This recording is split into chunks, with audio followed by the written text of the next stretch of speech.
What are you thinking? I don't know.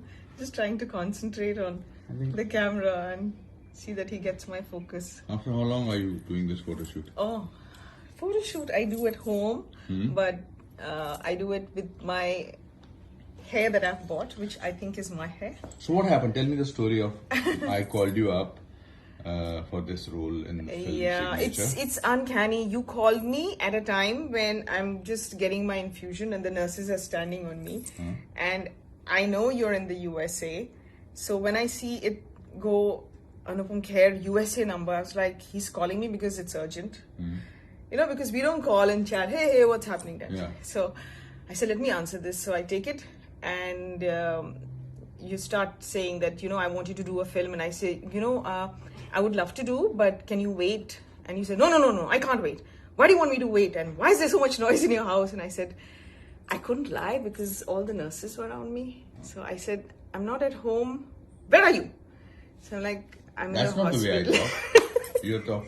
Huh? I was nice to you. So, no, surprisingly, ever since I lost my hair, I was getting a lot of calls for, like web series and this and that. And I was like, God, why am I getting calls now when I don't even have hair? So I didn't tell them. Okay, so you. But with you, I just can't not tell you that I don't want to do your film. So I said, okay, and you started rattling off the roll, and he's like, this is and you like this and like this, and then you have to pay this, and I was like, okay, are you going to do it? And I was like, yeah, but are you going to do it? So I was like, okay, but I need to talk to you.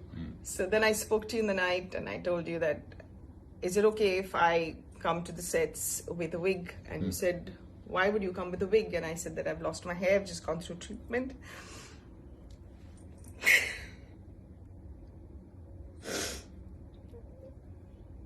I don't know, it just gets emotional. That's okay. I think you're the most courageous person. I just want to thank you for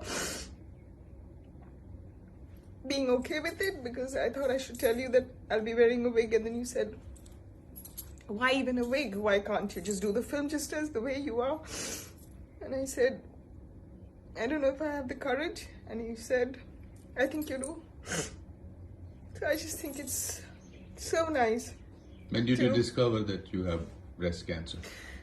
No, my breast cancer, I didn't have any symptoms. I do a yearly test for myself where I do my sonography and blood tests. The yearly checkups. It was an annual checkup where my person who was doing my sonography said, I think you should go and get this checked with Dr. Mandar, who's an oncologist. And I know about him.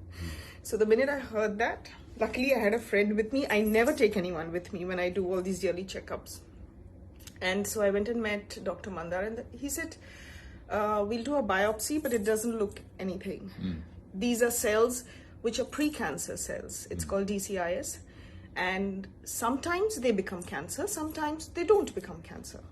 So it's up to you. Do you want to remove them? And I said, no. I'm like, take it out. So we did a biopsy, and it didn't come cancer. It was negative. But I still wanted to take it out. So when we took it out and they did a biopsy of the entire cells that were removed and tissues, they found tiny cells, like a tiny portion of cells that had already become cancer.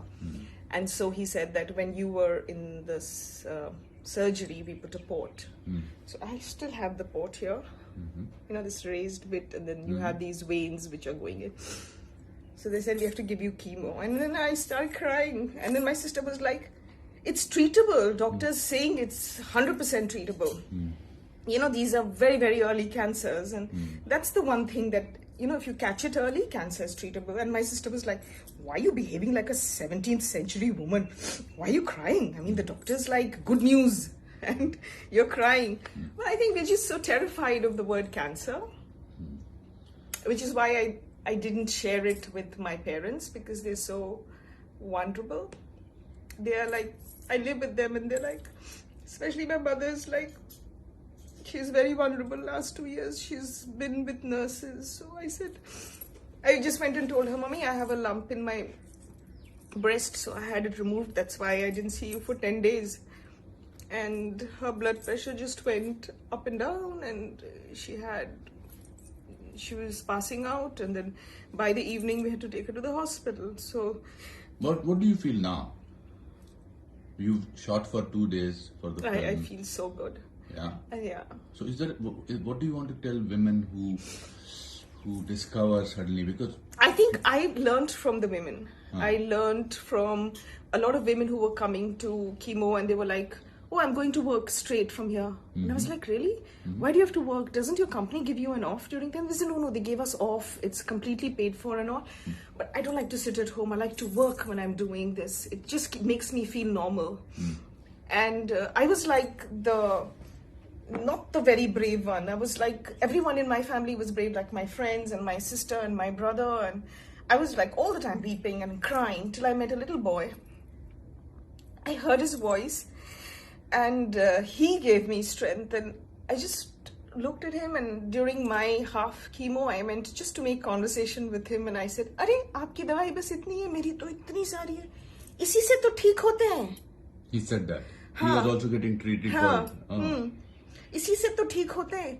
तो I said, हाँ, लेकिन फिर ना मैं बहुत दिन तक ऐसे ही लेटी रहती हूँ, मेरे को बहुत तकलीफ होती है. तो he says, मैं 5 दिन लेटता हूँ बस. उसके बाद तो मैं खेलता हूँ. उसके बाद तो I'm fine, I'm back to myself. So I was like, So wow. Shalom, what I want to tell you is that you are my hero.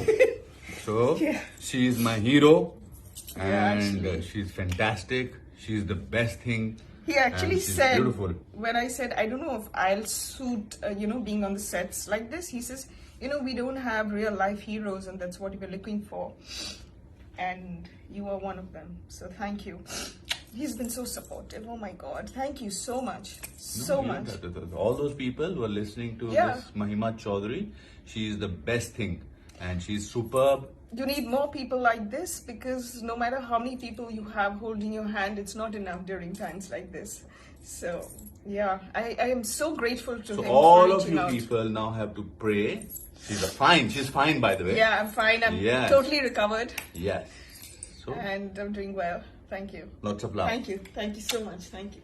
Thank you. Cut.